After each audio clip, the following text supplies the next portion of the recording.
For our pump design project, we focused on developing a system to supply treated water from the Jordanelle Water Treatment Plant to Park City, Utah. This presentation outlines our design approach, some of our assumptions, and our final recommendations for things such as the water tower and the pump system. My name is Jose Heraldez, and my colleagues are Nathan Henke, Kyler Post, and So Young Choi. The Jordanelle Water Treatment Plant sources its water from the Jordanelle Reservoir, which stores snowmelt and surface water from the Upper Provo River watershed. As one of northern Utah's major municipal supply reservoirs, Jordanelle provides a reliable, high-quality source because of its large storage capacity and consistent seasonal inflows. The treatment plant already delivers drinking water to several regional communities, including areas such as Riverton, Utah, through major aqueducts tied into the Central Utah Project. Additional transmission infrastructure allows Jordanelle treated water to reach multiple cities throughout Salt Lake County, demonstrating that the system is capable of supporting long-distance, high-demand water delivery. This is part of the reason why we chose Jordanelle, because it's a dependable source for a project like ours. Park City's existing water supply relies heavily on groundwater wells, springs, and older mine tunnel sources, which are vulnerable during drought and present a lot of water quality challenges.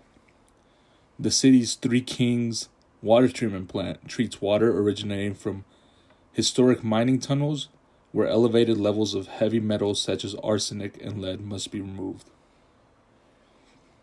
This requires producing and transporting large volumes of contaminated sludge for disposal. Additionally, Park City's mountainous terrain creates a complex distribution system with multiple pressure zones, storage tanks, and significant pumping needs. Because of these limitations, supplementing Park City's system with treated surface water from Jordanelle would improve long-term reliability, reduce dependence on problematic sources, and provide a stable and scalable supply. Our project focuses on designing the pumping and transmission system necessary to make a connection like this feasible. For our project, we selected to use a Caldwell multi-column elevated storage tank that can hold approximately 1 million gallons. It is the figure shown here to the right. Multi-column tanks are commonly used in municipal water systems because they are highly reliable, they have straightforward maintenance access, and are also a stable elevated water surface that can maintain pressure even during power outages or pump downtime. For this tank, we chose a column height of about 115 feet as it provides a minimum operating pressure close to 50 psi at the distribution level. The max water surface elevation reaches approximately 148 feet, which increases system water pressure to around 65 psi at full capacity. This range gives the system enough flexibility to meet peak demand while also maintaining acceptable service pressure throughout the service area. Our pump control strategy is built around maintaining consistent system pressure using the tank's elevation as a natural mechanism. The pumps will be programmed to turn on when the tank level and therefore system pressure falls below 127 feet of water, which is about 55 psi. Once the tank refills to the upper operating level, the pumps automatically turn off, allowing the elevated tank to resume providing gravitational pressure to the system. Continuous monitoring will be achieved through pressure and water level sensors placed near the tank outlet and within the distribution system. These sensors allow the control system to respond quickly to fluctuations in demand, ensuring that the pumps operate only when necessary and the system remains within the desired pressure range. This type of approach provides both energy efficiency and operational reliability for long-term use. Here's a quick overview of our project layout. The pipeline conveys water from Jordanelle Reservoir up to Park City, which requires climbing over 1,000 feet of elevation. The alignment crosses steep mountain terrain and passes near existing roads and utilities, so we do not have unlimited routing options. Because of that, the final layout is shaped by three big factors: the hydraulic needs created by the elevation change, the cold mountain climate, and the overall construction feasibility in this terrain. The first obstacle we have to overcome is elevation gain. The elevation change is what dictates where we can place our pump stations. We need to boost the water in stages, and pumps can only go where the terrain allows stable foundations and road access. Elevation is also what sets our flow zones and operating pressures. Near Jordanelle, the static pressure is extremely high because of the vertical lift alone. That means we need stronger pipe classes in the lower sections to safely contain the pressure. So ultimately, the vertical profile is a big driver of our horizontal layout because it controls where pumps and pressure related components can go. The second challenge is the cold climate in the Park City area. Because we're working in a mountainous environment, we have a deep frost depth, which means the pipe has to be buried deep enough to avoid freezing. Based on our calculations, we think that 1 foot of depth would be adequate for this. Winter snow and ice restricts our access. That affects where we can place valves and pump stations. Everything needs to be reachable year round for maintenance. Above ground pipe simply isn't feasible here because of freeze risk, so our alignment must stay fully buried even in areas where trenching is going to be more difficult. Overall, the climate adds another layer of constraints that influence where we can place infrastructure along this route. The third challenge is the steep terrain. Along this corridor, we have limited room to place a trench, and the slopes in some areas are too steep or too unstable for typical construction. We also have to coordinate utility crossings, especially with US 40, which forces us into specific crossing locations that are feasible and safe. Terrain is really what shapes the horizontal alignment. Flat, accessible areas are rare in the Wasatch, and steep slope limit where we can safely excavate and lay pipe. So, this challenge is about practicality. Even if a route works hydraulically, the physical terrain may not allow us to build there. When evaluating the system losses, we looked at both the friction along the pipe as well as the minor losses from the fittings, valves, and pump inlets. Because the pipeline crosses steep terrain and needs many alignment changes, we assumed a conservative layout with about 60 45-degree bends and 20 90-degree bends, instead of counting every possible bend in the system. Loss coefficients for these fittings came from the engineering toolbox, and the reducer coefficients came from figures 10.2 and 10.3 in the Mott and Untener textbook. For valves, each pump station includes a swing check valve and a gate valve, and we added a pressure-reducing valve at the end of the system to control pressure entering the storage tank. When all the fittings, reducers, and valves are combined, the total minor loss coefficient is 58.6. With the selected pipe sizes, these minor losses account for roughly 35 feet of head loss. This is in addition to the major friction losses, which is about 338 feet over the roughly 4-mile pipeline. The geometry of the system, having a sizable descent near the end, also creates a large amount of residual head at the tank. The water tower sits about 290 feet below the high point, with roughly 8,000 feet of pipe between them. Even after friction losses, the system still delivers about 168 feet of extra head at the tank inlet, which is more pressure than we would like.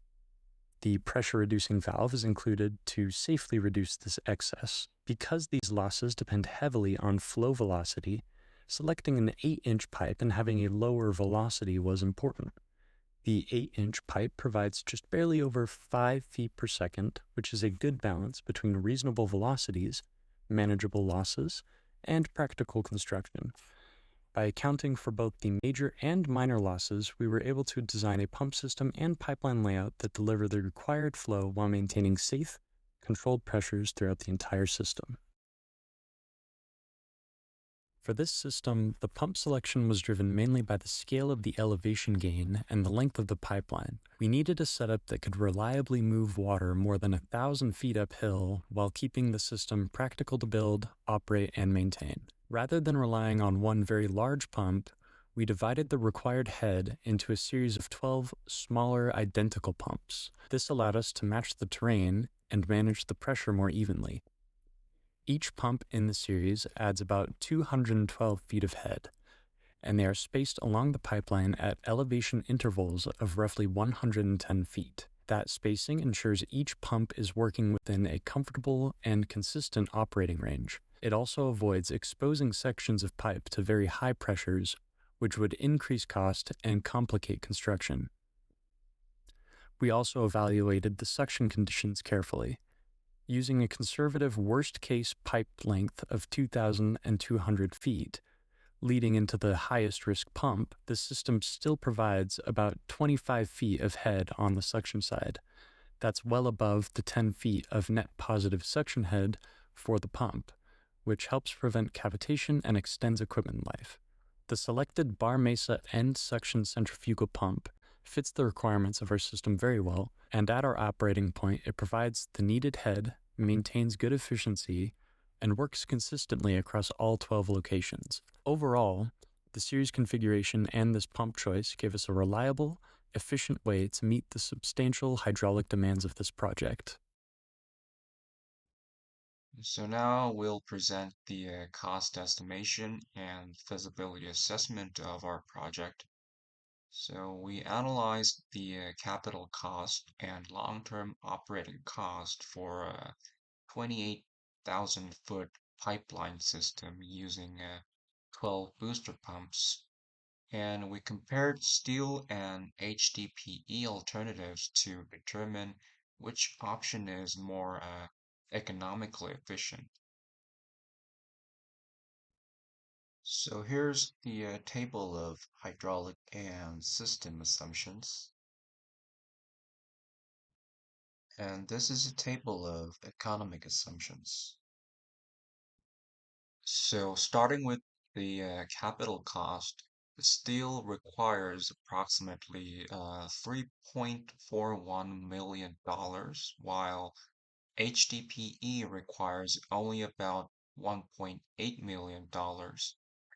As shown in the bar chart, HDPE is nearly 47% cheaper than steel, making it the more cost-effective option for initial construction.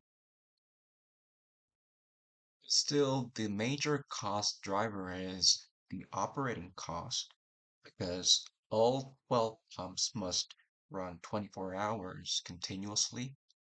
The annual energy and maintenance cost totals about $425,000, leading to $8.5 million in 20 years. This operating cost becomes the dominant factor in long-term budgeting. So this bar chart shows the life cycle cost comparison in 20 years between steel and HDPE. So steel totals about $11.92 million and HDPE totals about $10.31 million. So this reinforces our conclusions that HDPE is more economically efficient, but the overall project remains financially impractical. And here's why HDPE is not only cost efficient, but also technical advantages. So HDPE does not corrode, while buried steel requires expensive protective coatings. And also HDPE has a higher Hazen-Williams coefficient, reducing friction loss and improving hydraulic performance. So theoretically, the system works, but still it is highly impractical. The capital cost is already very high, and the 12 pump configuration that leads to more than $8.5 million in operating expenses over 20 years. And additionally, constructing a 28,000 foot buried pipeline through mountainous terrain, that would significantly increase installation cost. So therefore, the project is technically feasible but economically infeasible. So overall, while HDPE is clearly the superior choice, the total system cost, more than $10 million over 20 years, that makes this project unrealistic. A real-world design would require alternative approaches, such as minimizing pump count or utilizing gravity-based alignments.